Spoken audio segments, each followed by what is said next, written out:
guys, it's Shanna from the 5M Family Homestead, and today we are going to be giving you a review of 1 year later on our Coleman 52 by 22 steel frame pool.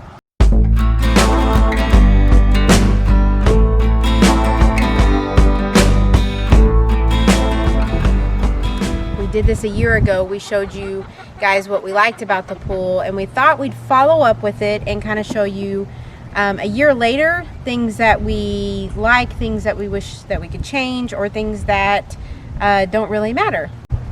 If you want to see our first video, which gives the review when we originally bought it, we will leave an iCard up here, and we will also leave a link in the description.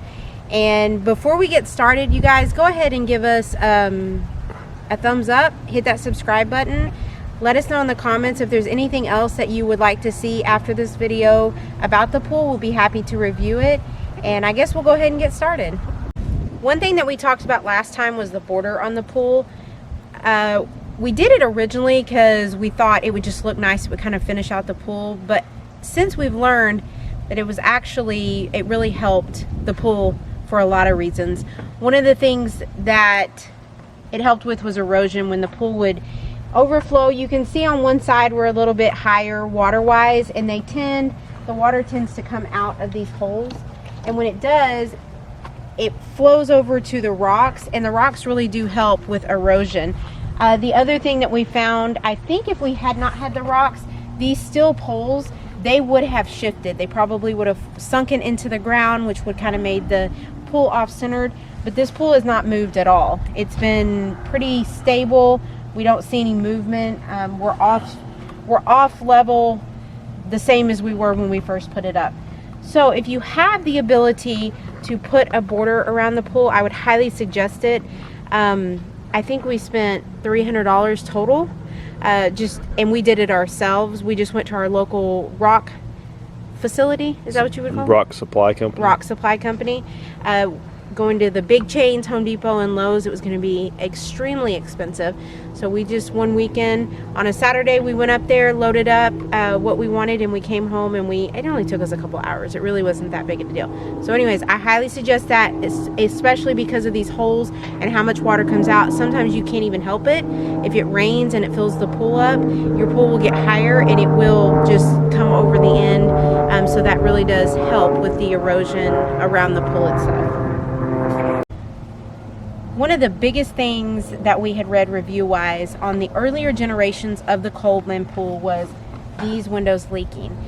We still even get comments today from people saying, just wait, they're going to leak. As of today, which is March 27th, 2021, we have not seen anything of that sort of them leaking. And I will tell you this. So we're in Texas, and by now everyone knows we had that huge freeze where 5 days in a row we were below freezing, and we were even in the negative temperatures at times. The pool, by nothing that I could do to prevent, froze from there down. Yeah. The pool was frozen solid, and I just knew once it thawed out it was going to break these windows and we were going to have leaking in the liner. But everything thawed out, and we have not had any leaks in it whatsoever. So I personally feel like, and this is just my opinion, if it was able to withstand that freeze and water frozen solid this far down, I'm pretty confident that we're going to be good with this. Probably over time they may leak, but for right now, I don't see any reason to think that they would leak on a normal just usage.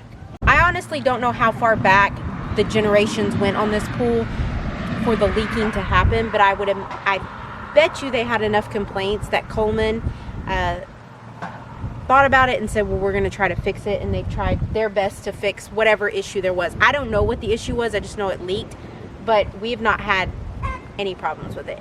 Coleman itself, camping wise, mattresses, all of those things are just, they're made really well, and I don't think they would just let something like that go. Okay, since we're right here, I thought we'd kill two birds with one stone. I want to talk about the deck, and I want to talk about the pump.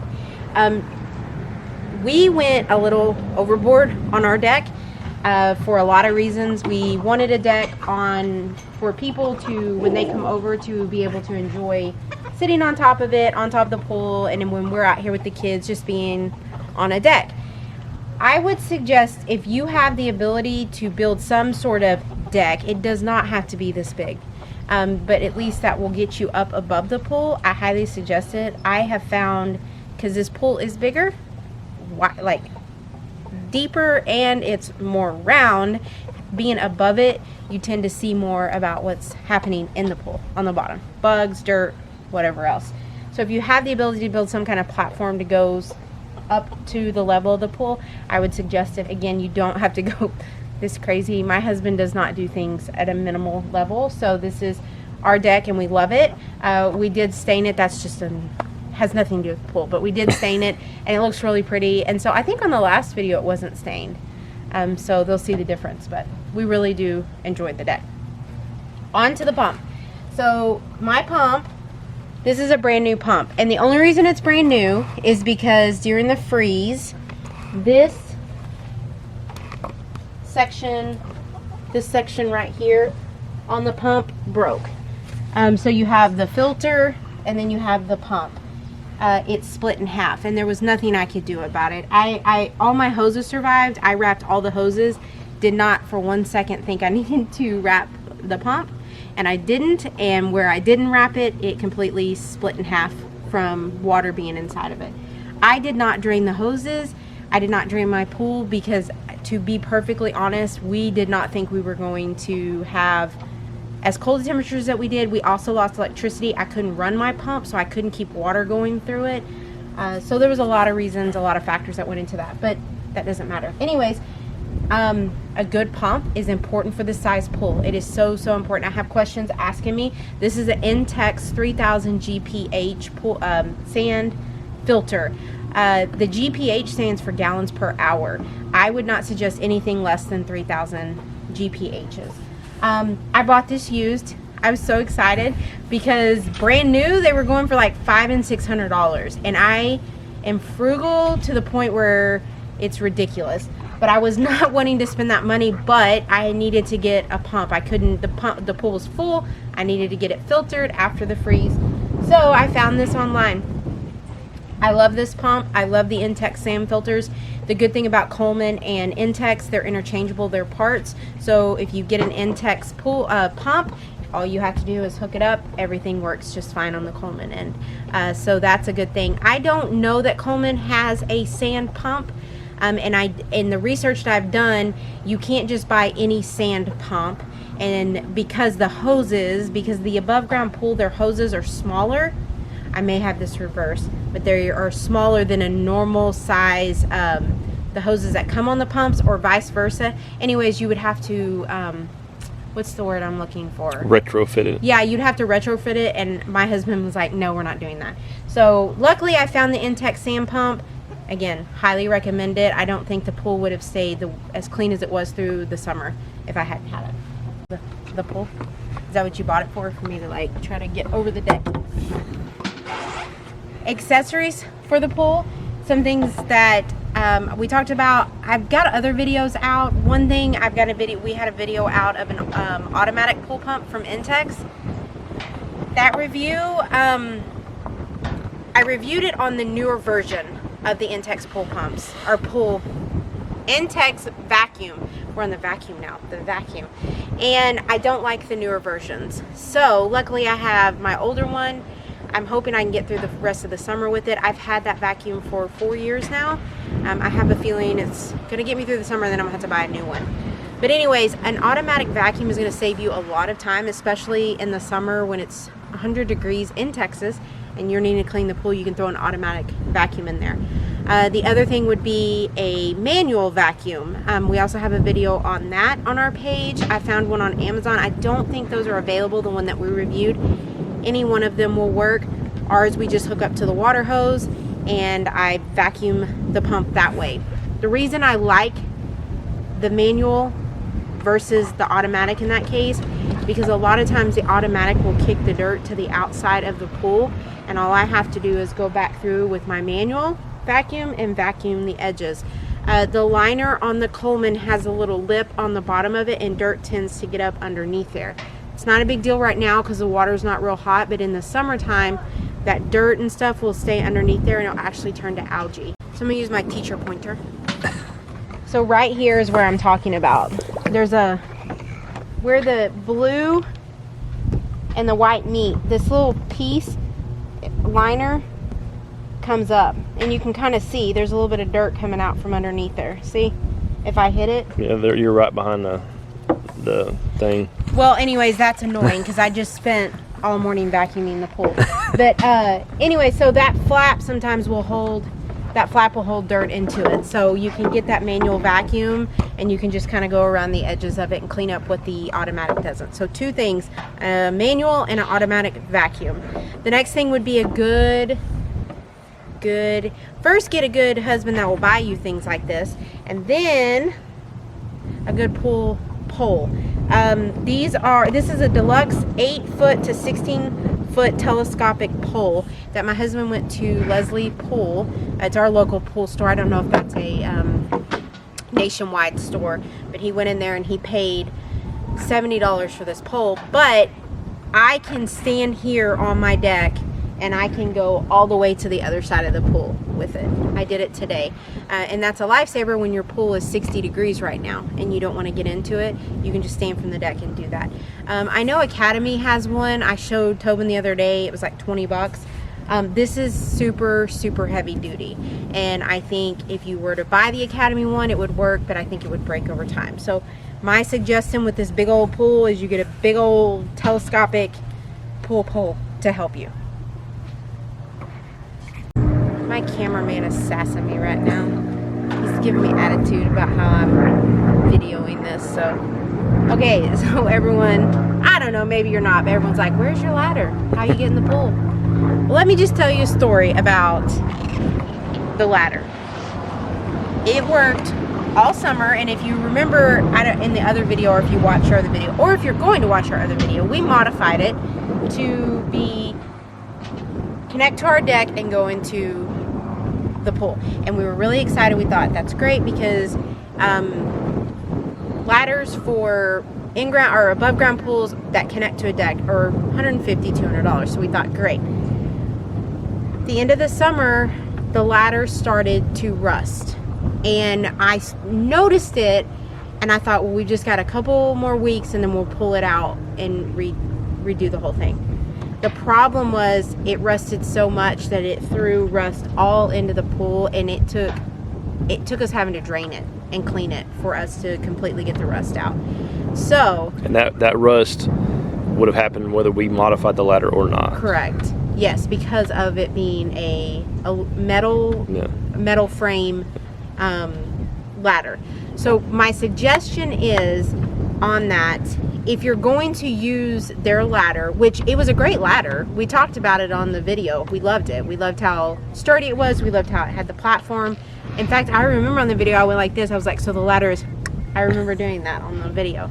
I don't have any complaints about the ladder, but if you're going to do it, I would suggest you either taking it out after each use, or if you keep your pool up during the winter, taking it out, I don't know, or watch it. At any sign that it's starting to flake off, pull it out, because like I said, this is a 16,500 gallon pool and we had to drain it down to the bottom and refill it at the end of the summer because of all the rust. So that's my suggestion on the ladder. Okay, so the last thing we just want to talk about is just maintaining this pool in general. This is a big pool. I think any of the above ground pools are, I think some people get them with the hopes that they can just put them up, throw a little chlorine tablets in them, filter them a little bit, and that's it. And the reality is, while there may not be as much work as an in-ground pool, they are still a lot of work, especially this size pool. We decided to keep ours up through the winter because we had done our border and we thought we could maintain it through the winter. And by we meant me. So it's a lot to maintain. That was a little ugly. Well, I mean, you bought me the stuff and I just maintained it. So we worked together as a team. Is that better? Yes. Anyways, there's just a lot to maintaining this pool. Chemicals, balancing them, making sure you vacuum, making sure you sweep, making sure you have enough chlorine in it, making sure you use the net. I mean, it's a lot. It really is. So my hope is that if you buy the pool, you go into it knowing that it's going to take a lot to maintain it. The one thing that I wanted to tell you about real quick was the liner in the pool. When you throw shock in a pool, they want you to throw it to the center of the pool, which I don't know, can they see on the video, you think? I don't know. It's so like right in here, you can see that the liner is faded all in this area right here, and then a little bit right in here. Yeah, and that's nothing more than the chlorine settling on the bottom and staining the pool. Is it the liner's fault? I don't know. Our Intex pool, I never had that problem. It never faded. Never bleached it. Is it the bleach's fault? Is it user error? I'm not sure. So, I have not found a solution for that.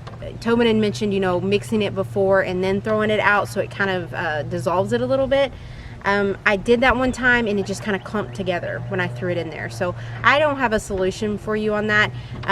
Again, when you shock it, you have to throw it to the center of the pool so it kind of goes out and disperses evenly.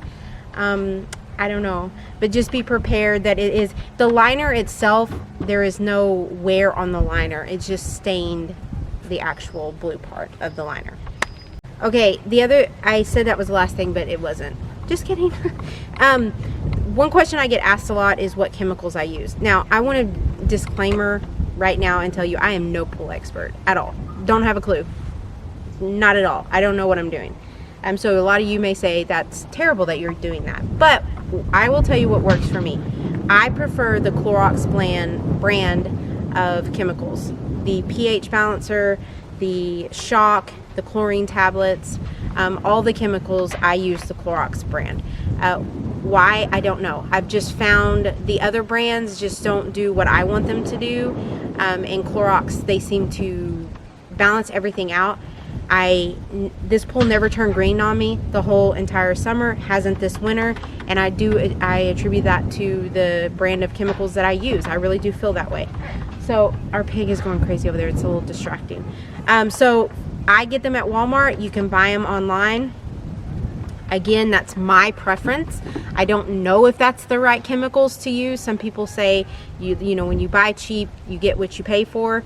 Clorox is kind of in the middle. I feel like you can go higher end or you can go lower end, and Clorox is in the middle. And for us, it works, and that's a big thing for me because I don't really like doing research, and so the fact that I can just use chemicals from Clorox and that all works, then you know, that's my opinion. And they didn't pay me anything to promote them. In fact, they don't even know who I am. But anyways, that's just my opinion. So, would we buy a Coleman pool again?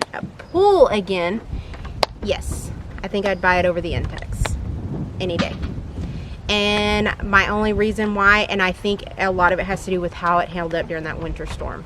I mean, because it got hit hard, the pool itself, and it stayed up through a whole winter. You know, these lined pools like this, they're not as heavy duty as you got your metal frame pools that you buy at a pool store or an in-ground pool. They just aren't. And I think for what we paid for this pool and what it held up to, I'm impressed a lot. I like the size of the pool. I like the color of the pool. We talked about that too. It's aesthetically pleasing. It's nicer to look at than the Intex pools. Why? Why? Well, we talked about that the Intex pools are typically white and brown, or white and blue. They just kind of stand out. This one's brown on the outside. It kind of just blends in. Our deck, we tried to match the color to the deck, and I like that I had everything for my Intex, and I did not have to buy any new hoses. Everything interchanged with this pool. So really it was just a matter of putting the pool up and putting my hoses together. So yeah, I think I would buy it. I'm happy. We have a lot of Coleman stuff anyways, and we don't have any complaints about it. But yeah, I'd buy it again. And we're gonna have it again this summer, and we'll keep it up through the winter, next winter, and we'll see how many years we can get out of it. I just hope the window thing doesn't come back and bite me, because now I'm like, oh my gosh, watch next week, the whole windows are gonna bust out. But I hope not. Well, I think we've had good luck with them so far. If that happens, we'll definitely update everybody. Yeah. I hope you don't have an update about that though. So like I said, if you like this video, go ahead and subscribe. If you have any suggestions that you want us to go over specifically about the pool, I'll be happy to do it. Again, not an expert, but I can give you my opinion. I've had several friends over the last couple years come to me, and I've helped them kind of get their pool back in balance. You certainly can go to your local pool store. A lot of those places test your water for you for free and tell you what you need to do. One, I just don't have time for that, and two, I just don't have time for that. So I'll be more than happy if you want to message us. We have our Facebook, we have our Instagram. We do the best that we can to respond as soon as possible. So if you have any questions about your pool, feel free to ask me. I'll be happy to go over them with you. If you like what you see, go ahead and hit the subscribe button and the like button and the notification bell, and you can see all of our videos that we have coming up. I think that's about it, isn't it? I mean, I don't know. And oh, the other thing is crazy. These boys have been in the pool and it's been 60 degrees in the water. It's crazy. I don't know why they want to do it.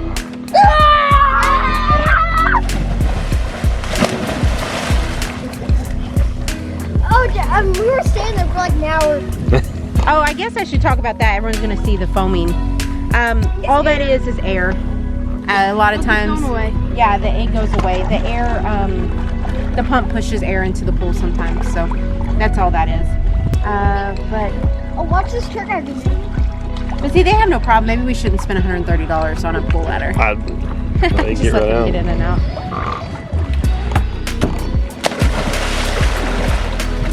I can shorts almost came off.